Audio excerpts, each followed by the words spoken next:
The small fishing town of Puerto Vallecito sat quietly on the Chilean coast, forgotten by maps and ignored by tourists. It was the kind of place where the smell of salt and fish hung in the air from morning until night, where families lived in houses with rusted roofs and cracked walls, where dreams were considered luxuries that poor people simply could not afford. This is where Elena Vasquez was born. Her father woke up every day at 3 in the morning to work at the fish market. He would return home in the evening with aching hands and a tired back, smelling of the sea. Her mother spent her days traveling to the wealthy resort area 2 hours away, where she cleaned houses for families who never bothered to learn her name. They called her the cleaning lady and left her payment on the kitchen counter so they would not have to hand it to her directly. Elena was the youngest of 4 children. In a house with barely enough food to go around, being the youngest meant you learned early to ask for nothing. She wore her older sister's clothes, shoes that were 2 sizes too big, and she never complained. Complaining required energy, and energy was something her family could not waste. School was a mixed blessing for Elena. She loved learning, loved the escape that books provided, but she hated the way the other children looked at her. They could tell she was poor. It showed in her worn uniform, in her thin frame, in the way she never had money for the small treats the other kids bought during breaks. She learned to make herself small, to sit in the back, to avoid attention. By the time she was 7 years old, Elena had already accepted certain truths about her life. She would grow up, find whatever work she could, help her family survive, grow old, and die in the same forgotten town where she was born. This was not sadness speaking. This was simply reality as she understood it. But then she found the piano. It happened by accident on a rainy Tuesday afternoon. Elena had been walking home from school when the rain started pouring so hard she could barely see. She ducked into an old community center that everyone in town had forgotten about. The building was supposed to be closed, but the lock on the back door had been broken for years and nobody cared enough to fix it. Inside, the place smelled of dust and decay. Old chairs were stacked against walls. Faded posters announced events from decades ago. Elena walked through the empty rooms, her wet shoes squeaking against the floor, until she reached a back room that looked like it had once been used for meetings or classes. And there it was. An old upright piano sat against the wall, covered in a layer of dust so thick it looked like gray snow. Several keys were missing. The wood was scratched and faded. One of the legs had been replaced with a stack of bricks. It was, by any reasonable measure, a piece of junk that should have been thrown away years ago. But to Elena, it was the most beautiful thing she had ever seen. She approached it slowly, almost afraid that if she moved too fast, it would disappear. She had seen pianos before, of course, in movies and in the houses where her mother worked. But she had never been allowed to touch one. Those pianos belonged to a different world, a world of clean hands and full stomachs and futures that stretched out bright and promising. This piano belonged to no one, which meant, in a way, it could belong to her. She sat down on the cracked bench and pressed a single key. The note that came out was slightly off, warped by years of neglect, but it was still music. It was still magic. Elena pressed another key, then another. She had no idea what she was doing. She had never had a music lesson in her life, but something about the sounds pulled at something deep inside her chest. That night, she could not sleep. She kept hearing those notes in her head, kept feeling the smooth keys beneath her fingertips. The next day, she went back, and the day after that. And every day for months that turned into years. Elena taught herself to play by ear. She would hear songs on the radio in shops or passing cars, and she would rush to the community center to try to recreate them on her broken piano. At first it was frustrating. Her fingers would not cooperate. The sounds that came out were clumsy and wrong. But she refused to give up. She did not know why this mattered so much to her. She only knew that when she played, something changed. The weight that sat on her chest every single day, the weight of poverty and invisibility and a future that promised nothing, it lifted. When her fingers moved across those keys, she was not the poor girl in the back of the classroom. She was not the daughter of the cleaning lady. She was something else entirely, something free. By the time she was 10, Elena could play almost any song she heard after listening to it just once or twice. By 12, she had started composing her own melodies, simple pieces at first, then more complex ones that surprised even her. She had no formal training, no understanding of music theory, no knowledge of composers or techniques. She simply played what she felt, and what she felt was everything. Her music held the sadness of watching her father come home exhausted night after night. It held the quiet dignity of her mother, who never complained even when her hands cracked and bled from cleaning chemicals. It held the hunger she felt when there was not enough food, and the love she felt for her siblings who shared what little they had without being asked. Every emotion she had ever swallowed, every tear she had never allowed herself to cry, came out through her fingers and into those broken keys. She told no one about her secret place. Not her parents, who would have worried about her spending time in an abandoned building. Not her siblings, who would have teased her. Not the kids at school who would have found another reason to look down on her. The piano was hers alone, her private world where she could be someone other than the invisible girl. When Elena was 15, her family's situation grew even more desperate. Her father hurt his back and could not work for several months. Her mother took on extra houses to clean, leaving before dawn and returning after dark. Elena knew she had to help. She had heard about a small bar near the beach that sometimes had live music on weekends. One evening, gathering every bit of courage she had, she walked in and asked the owner if she could play piano for tips. The owner, a tired woman with kind eyes, looked at this skinny teenage girl and almost said no, but something made her agree to let Elena try for one night. That first night, Elena earned more in tips than her mother made in a full day of cleaning. Not because the customers were generous, but because they could not stop listening. They did not know why the background music was suddenly making them feel things they had not felt in years. They just knew they wanted it to continue. Word spread slowly. Elena became known around town as the girl who played piano at small gatherings and local events. She played at birthday parties, at small weddings, at restaurants that wanted to seem fancier than they were. She was always placed in a corner, always told to keep the music soft, always treated as part of the furniture rather than a person. And she accepted this. She had learned long ago that girls like her were meant to be background, meant to be useful but unseen. She played her music, collected her small payments, handed most of it to her mother, and never expected anything more. She did not know that everything was about to change. She did not know that somewhere in the world, someone was about to hear her play and recognize what no one else had seen.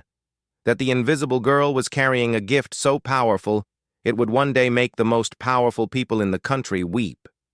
But that part of the story was still years away. For now, Elena was just a poor girl with a broken piano and a heart full of music that no one had yet bothered to hear.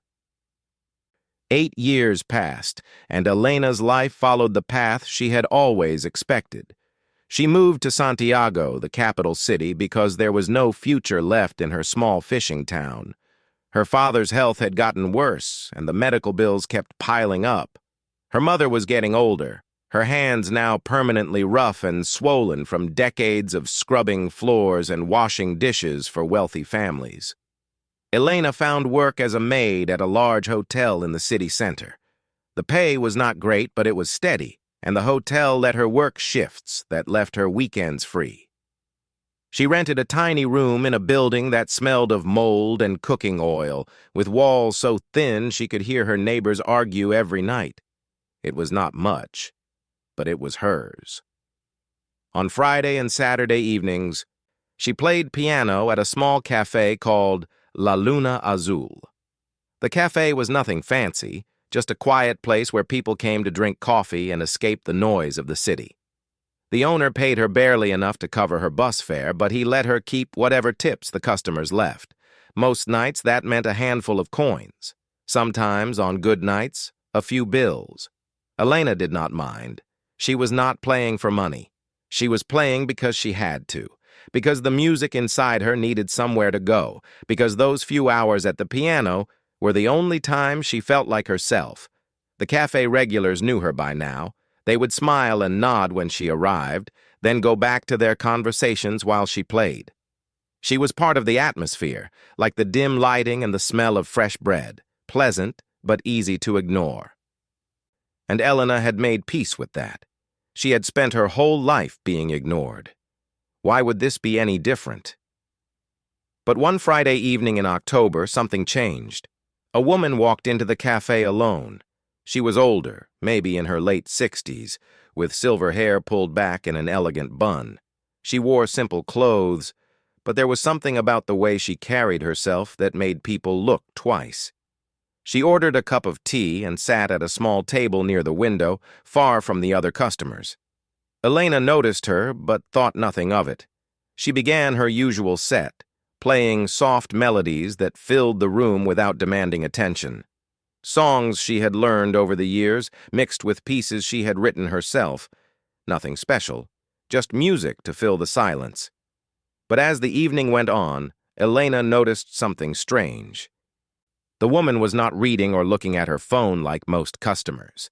She was not having a conversation or lost in her own thoughts. She was listening, really listening.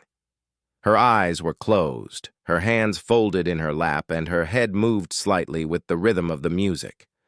Elena had played for hundreds of people over the years, but she had rarely seen anyone listen like that. It made her nervous at first, then curious. She found herself playing with more care, more attention, as if the music was a conversation, and this woman was finally someone worth talking to. When Elena finished her last song, the woman opened her eyes. For a moment, their gazes met across the room. The woman smiled just slightly, then looked away. Elena gathered her things and prepared to leave, but as she walked toward the door, the woman stood up and approached her. "Excuse me," the woman said. Her voice was warm but serious. "May I speak with you for a moment?" Elena hesitated. In her experience, strangers who wanted to talk usually wanted something from her. But there was no threat in this woman's eyes, only curiosity, and something else Elena could not quite name. "Of course," Elena said. They sat together at a corner table. The woman introduced herself as Isabella Montenegro. The name meant nothing to Elena, but the way Isabella said it suggested it should have. There was a pause, as if Isabella was waiting for recognition that never came. "I used to play piano," Isabella said finally. "A long time ago. I performed in concert halls across Europe, Vienna, Paris, Berlin. I played for presidents and royalty. I was considered one of the finest pianists of my generation." She said this without pride, just as simple fact. But that was another lifetime. I have been retired for almost 20 years now. Elena did not know what to say. She had never met anyone like this. The world of concert halls and presidents felt as distant to her as the moon. "I came to this cafe by accident tonight," Isabella continued. "I was supposed to meet a friend, but she canceled at the last moment. I almost left. But then you started playing." She leaned forward slightly, her eyes searching Elena's face. "Where did you study?" Elena almost laughed. "I did not study anywhere. I taught myself, on an old broken piano in a community center when I was a child." Isabella's expression shifted. Surprise, then something like wonder. "That is not possible," she said softly. "The emotion in your playing, the technical control, the way you phrase the music, These are not things people teach themselves. I do not know about technical control, Elena said honestly. I just play what I feel. Isabella was quiet for a long moment. When she spoke again, her voice had changed. It was softer, more careful, as if she was afraid of scaring Elena away. I have heard thousands of pianists in my life. Many of them were technically perfect. They could play the most difficult pieces without a single mistake, but most of them were missing something. Their music was beautiful but empty. It did not make you feel anything. She paused. What you have cannot be taught. It cannot be learned from books or professors. It is a gift. And I have not heard anyone play with that gift in a very, very long time. Elena did not know how to respond. No one had ever spoken to her about her music this way. To most people, she was just background noise, a girl who played piano while they ate dinner or had drinks. The idea that her playing was something special, something rare, felt impossible to believe. Isabella reached into her purse and pulled out a small card. She placed it on the table between them. I would like to teach you, she said, not to change how you play. Your instincts are better than anything I could give you, but there are things I can show you, techniques that will make your hands stronger, that will let you express even more than you already do. I would ask nothing in return, no payment, no obligation. Elena stared at the card. Why would you do this? You do not know me. Isabella smiled sadly. Because I spent my whole career surrounded by people who had every advantage. The best teachers, the finest instruments, families who could afford to let them practice 8 hours a day. And most of them played like machines, empty, soulless. She shook her head. Then I walk into a small cafe on a random Friday night and hear a young woman with no training, playing on an average piano, and she makes me feel things I have not felt in decades. That means something. It has to mean something. Elena took the card. Her hands were trembling slightly, though she did not know why. For 2 years, she visited Isabella's apartment every Sunday afternoon. The old woman lived in a beautiful building in a part of the city Elena had never dared to enter before. There was a grand piano in her living room that cost more than Elena would make in 10 lifetimes. At first, Elena was terrified to touch it, but Isabella insisted. The lessons were unlike anything Elena had expected. Isabella did not try to change her style or force her to play like the classical masters. Instead, she focused on small things: how to position her wrists to avoid injury, how to use her breath to control the emotion in a phrase, how to listen to the silence between notes, which was just as important as the notes themselves. Slowly, Elena's playing transformed, not into something different, but into something more. The gift she had always carried now had room to breathe, to grow, to become what it was always meant to be. Then one afternoon, Isabella sat her down with a serious expression. There is an event, Isabella said. The Valdez Foundation Gala. It happens once a year. The wealthiest and most powerful people in Chile attend. They raise money for charity, but really it is just an excuse for the elite to see and be seen. She paused. I have called in every favor I have. I have convinced them to let you perform. Elena felt her stomach drop. I cannot play for people like that. I am nobody. I am a hotel maid. You are a musician, Isabella said firmly. One of the most talented I have ever encountered. These people need to hear you. The world needs to hear you. She reached out and took Elena's hands. There is just one condition. The organizers want background music. Soft, unobtrusive.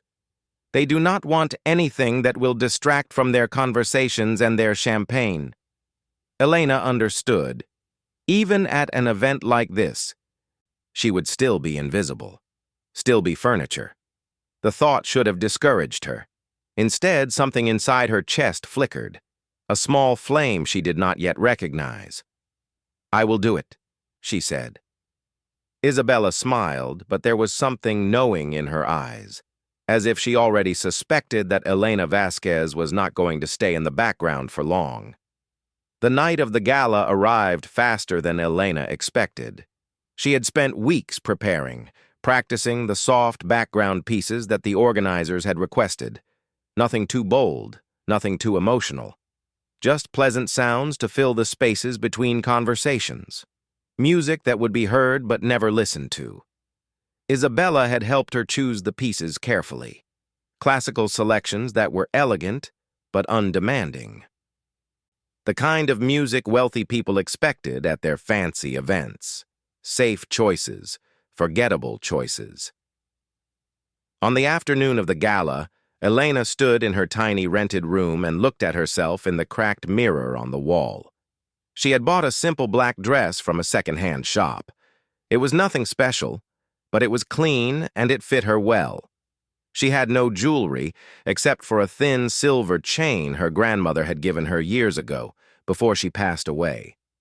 She touched it gently, feeling the cool metal against her fingers. Her grandmother had been a remarkable woman. She had worked her entire life in the fields, picking fruit under the burning sun, her hands rough and calloused. She never learned to read or write. She never traveled more than 50 kilometers from the village where she was born. But she had a spirit that poverty could not crush. She used to tell Elena stories at night, tales of brave women who overcame impossible obstacles. She would hold Elena's small hands in her worn ones and say, "You have something special inside you, little one. The world may not see it yet, but one day they will." Elena's grandmother died when she was 12. It was a quiet death, the kind that poor people have. No hospital, no doctors. Just a woman slipping away in her sleep because her body had finally given out after decades of hard labor. Elena had played the piano for hours that night, alone in the abandoned community center, tears streaming down her face as her fingers poured out grief she had no other way to express. She had written a piece that night, a melody that came from somewhere deeper than thought. She had never played it for anyone. It felt too personal, too raw. It was the sound of her grandmother's hands, her grandmother's stories, her grandmother's dreams that never came true. It was the sound of sacrifice and love and loss all tangled together. Elena pushed the memory aside and finished getting ready. Tonight was not about her feelings. Tonight was about playing background music for rich people, collecting her payment, and going home. Nothing more. The gala was held at a private estate in the hills outside Santiago. Elena had been given instructions to arrive through the service entrance at the back of the property, not the main gate where the guests would enter. The service entrance. The message was clear without anyone having to say it out loud. A driver Isabella had arranged picked Elena up in the city. As they wound through the hills, the houses grew larger and more spread apart. Gardens became estates, fences became walls. By the time they reached the property, Elena felt like she had entered another country entirely. The estate was enormous. A sprawling mansion of white stone and tall windows, surrounded by gardens that seemed to stretch forever. Elena could see the Andes Mountains in the distance, their peaks still covered in snow even though it was late spring. The sunset painted everything in shades of gold and pink. It was beautiful in a way that almost hurt to look at. The driver stopped at a small gate on the side of the property. A security guard checked Elena's name against a list and waved them through. They drove past the back of the mansion to a smaller entrance where staff members were hurrying in and out, carrying trays and arrangements of flowers. Elena stepped out of the car, her small bag with her dress clutched in her hands. She felt completely out of place. Everyone around her moved with purpose, with belonging. They knew where they were supposed to be and what they were supposed to do. She was just a girl from a fishing town who had somehow stumbled into a world that was never meant for people like her. A woman with a clipboard found her and led her inside. They walked through service corridors and storage rooms until they reached a small changing area where the staff prepared for events. Elena put on her black dress and looked at herself in the mirror. She looked fine, presentable, invisible. The woman with the clipboard returned and led her through more hallways until they emerged into the grand ballroom. Elena stopped walking. She could not help it. The room was the most magnificent thing she had ever seen. Crystal chandeliers hung from ceilings that seemed impossibly high. The floors were polished marble that reflected the light like water. Enormous windows looked out over the mountains and the fading sunset. Tables covered in white linens held arrangements of flowers that probably cost more than Elena's monthly rent. Everything sparkled. Everything gleamed. Everything whispered of money and power and a life she could not even imagine. And there, in a corner of this incredible room, sat a piano. It was a Steinway Grand, jet black and gleaming under the chandelier light. Elena had seen pictures of pianos like this in magazines. She had played on Isabella's grand piano, which was beautiful. But this was something else entirely. This was an instrument built for concert halls, for the greatest musicians in the world. And it was sitting here, in the corner, waiting for her to play background music that no one would remember.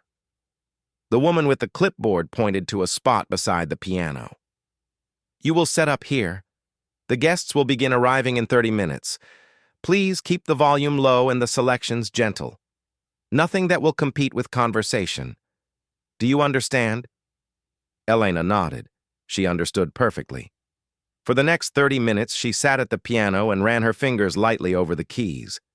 The sound was incredible, rich and deep and perfectly balanced. Every note rang out clear and true. It was like the difference between whispering in a small room and singing in a cathedral.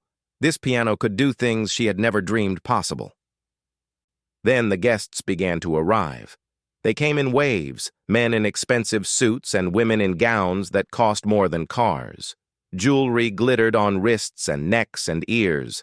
The air filled with the sound of greetings and laughter and the clinking of champagne glasses. Waiters in white jackets moved through the crowd, carrying trays of food that looked like tiny works of art. Elena began to play. Soft, gentle pieces, just as she had been told. She watched the guests from her corner, her fingers moving automatically, while her eyes took in a world she had only glimpsed from the outside.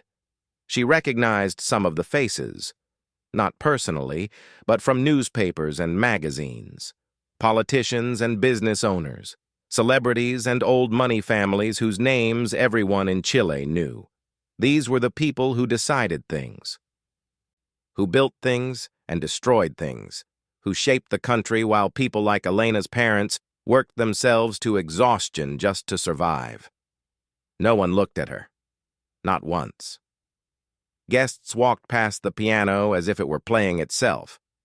Conversations happened just a few feet away from her, and she might as well have been a piece of furniture, a lamp, a plant, something decorative and functional and completely beneath notice. Elena was used to this. She had been invisible her whole life. But something about tonight felt different. Maybe it was the grandness of the room, the overwhelming display of wealth. Maybe it was the way these people talked about charity and helping the less fortunate, while their watches and handbags could have fed families for years. Maybe it was the way they looked right through her, as if she did not exist at all. She thought about her mother, who had cleaned houses for families just like these. Her mother had told her stories about the things she witnessed, the casual cruelty of being treated like nothing, the way wealthy women would talk about their problems, their difficult lives, while her mother scrubbed their toilets and ironed their clothes, as if she were deaf, as if she were not even human. Elena thought about her father, whose body was broken from years of labor that made other people rich. She thought about her grandmother, who died with nothing but love to show for a lifetime of sacrifice. And she thought about the music inside her, the real music, not these polite, forgettable pieces she was playing now. the music that came from her deepest self. The music that held everything she had ever felt and everything her family had ever suffered, the music she had been told to keep quiet. Something began to stir inside her chest, a feeling she could not quite name. It was not anger exactly, though anger was part of it. It was not sadness, though sadness was there too. It was something bigger than both, something that had been building for 23 years and was suddenly pressing against her ribs, demanding to be let out. She looked around the room at these powerful people with their champagne and their diamonds. She looked at the piano beneath her fingers, this magnificent instrument capable of sounds that could move mountains, and she made a decision. She did not know yet what that decision would cost her. She did not know that in the next few minutes everything would change. All she knew was that she was done being invisible. She was done making herself small so that others could feel comfortable. It was time for them to hear her, really hear her, whether they wanted to or not. Elena's fingers slowed on the keys. The soft background piece she had been playing faded into silence. For a moment she simply sat there, her hands resting on the cool ivory, her heart beating hard in her chest. No one noticed. The conversations continued. The laughter rang out, the champagne flowed. She could have stopped playing entirely, and it would have taken them minutes to realize the music was gone. That was how little she mattered to them. She closed her eyes and took a deep breath. In her mind, she saw her grandmother's face, those kind, tired eyes that had seen so much hardship, but never lost their warmth. She heard her grandmother's voice, rough from years of dust and sun, telling her stories about brave women who refused to be silenced. Elena's hands began to move again. But this time, they did not play the safe, forgettable music she had been hired to perform. She began with a single note, low and quiet, almost like a question. Then another note joined it, slightly higher. Then another. The melody was simple at first, so simple that it could have been mistaken for another background piece. But there was something different about it, something that made a woman nearby pause mid-sentence without knowing why. This was the piece Elena had written the night her grandmother died. She had never played it for anyone. It had lived inside her for 11 years, waiting. And now, in this room full of people who had never known hunger or exhaustion or the weight of impossible dreams, she was finally setting it free. The melody grew. It was still soft, but it was no longer background music.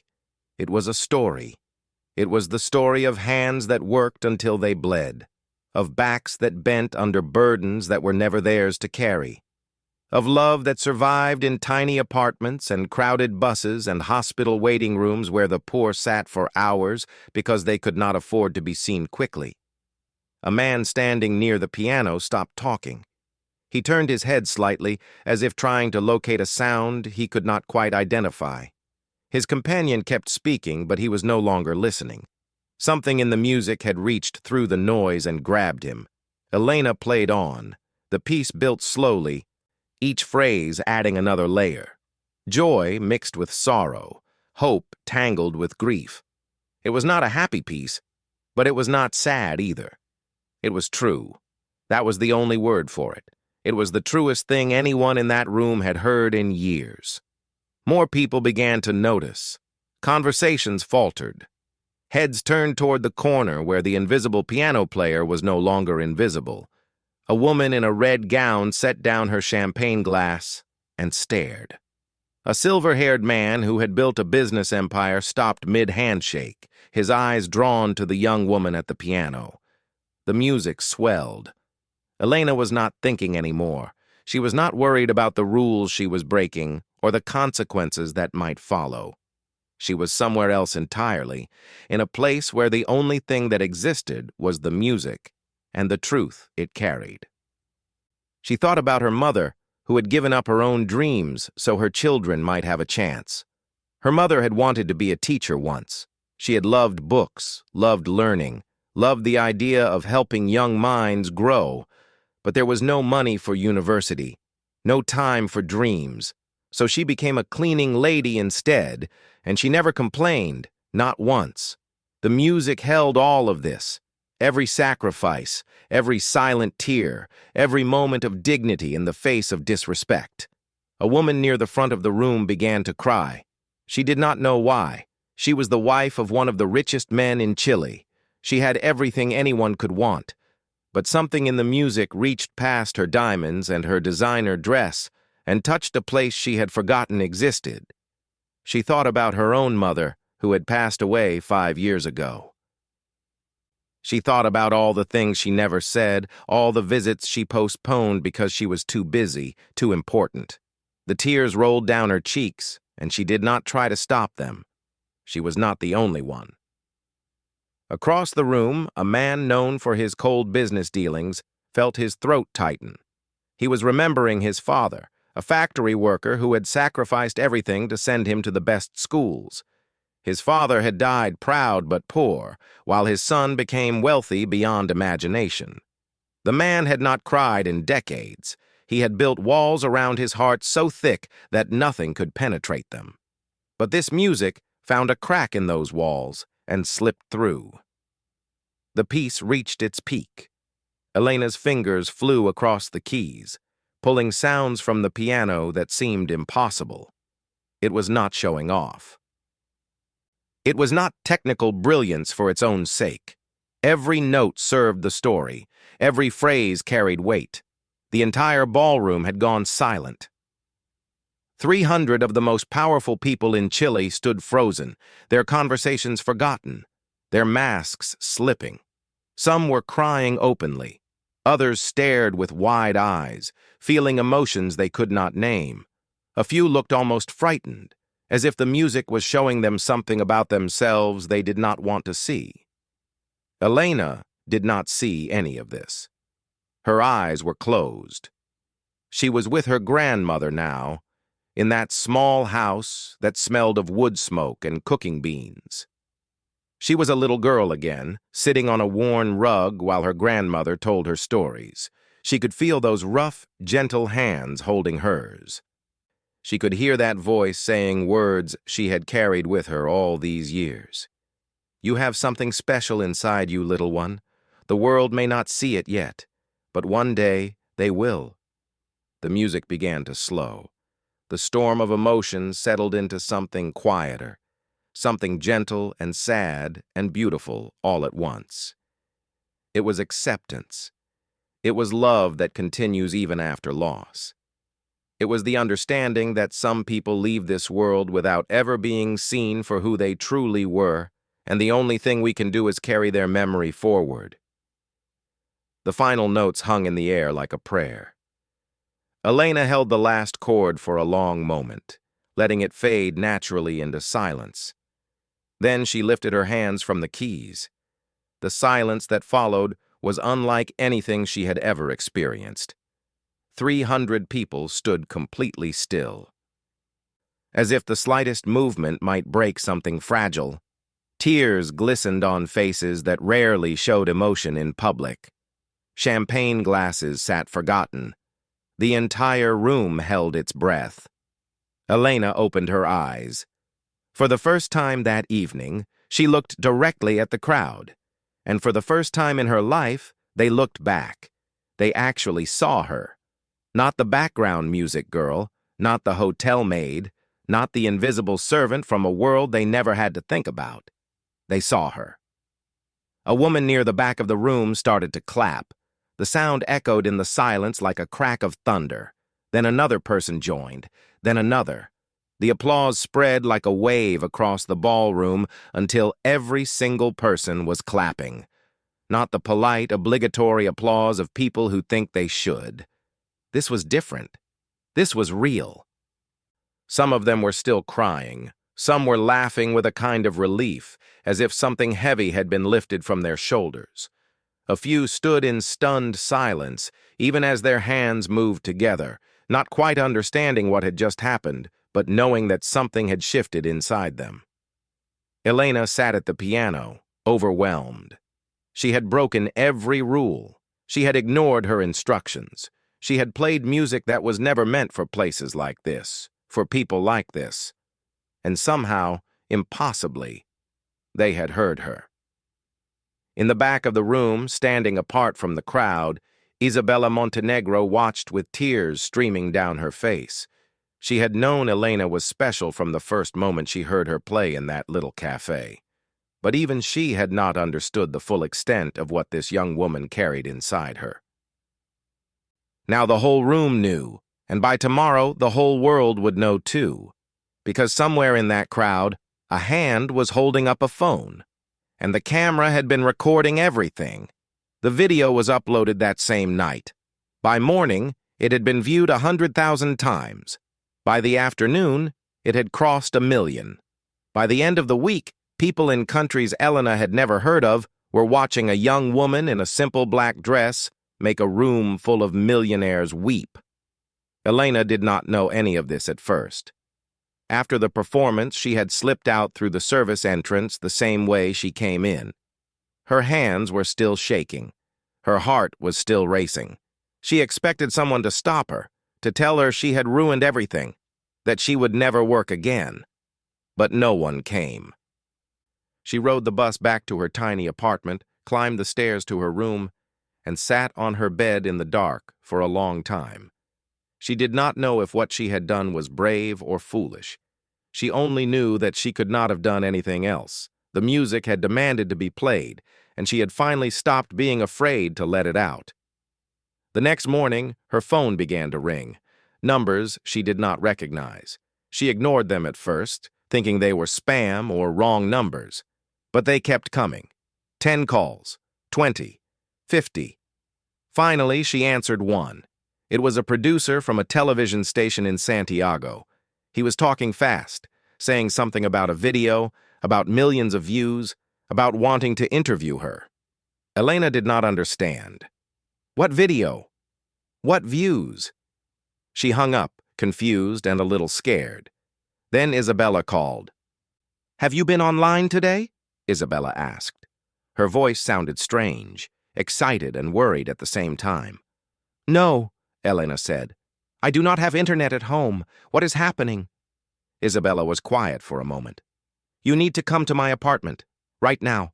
There is something you need to see." An hour later, Elena sat in Isabella's living room, staring at a laptop screen. The video had been posted by someone at the gala. It showed her from across the room, small and distant at first, just a figure at a piano. But the audio was clear. And as the piece built, the camera had moved closer, capturing her face, her closed eyes, her fingers moving across the keys. It also captured the crowd, the crying, the stunned faces, the standing ovation at the end. The comments section was endless. Thousands of people from all over the world had written messages. Some were in Spanish, some in English, some in languages Elena could not read. But the translations showed the same things over and over. This made me cry, and I do not even know why. Who is this woman? Her music touched my soul. I have never felt anything like this from a piano performance. She plays like she knows every pain I have ever carried. Elena scrolled through the comments, her hands trembling. She did not understand how this had happened. She was nobody. She was a hotel maid who played piano at a small cafe. How could millions of people suddenly care about her music? The phone calls did not stop. Interview requests came from television stations, radio shows, newspapers, and magazines. Concert halls reached out, offering her performance slots. Record labels sent representatives to track her down. Everyone wanted a piece of the girl who had made the elite cry. Elena did not know how to handle any of it. She had spent her whole life being invisible. Now suddenly the whole world was looking at her, and she felt exposed in a way that was terrifying. Isabella helped her navigate those first overwhelming weeks. She screened the calls, rejected the offers that felt wrong, and protected Elena from people who only wanted to use her. When Elena felt like hiding, Isabella reminded her why the music mattered. When Elena doubted herself, Isabella told her the truth. "You have a gift that most people never receive. Isabella said one afternoon. But a gift means nothing if you hide it.